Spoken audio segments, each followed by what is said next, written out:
patkah anak bajang yang kali kepekat menyanyi ngengke yang pakai akun TikTok orang pagar yang kepekat menyanyi ngengke menyotalo alfalaki kayu cere ya inongke kapegah kah sempat menang alfalaki kakoh boh nyan kepekat tantangan ngengke uranya patkah anak bajang tantangan yang kapegat nyan baik kapluang kau hubungi ke bak nomor yang kakutek kan nyawa wajah aku ke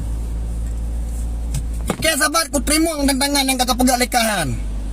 Ika kapegah tantangan uranya ngengke. Kapegah sempat menang afalaki. Nyan ika kakoh boh ke menyotalo afalaki ika kayu cereke ngawak inang ku. Uranya patkah anak bajang. Kah pat anak bajang pat ku. Kah si jala pelatih yo. Kah pat bajang lombak katandang.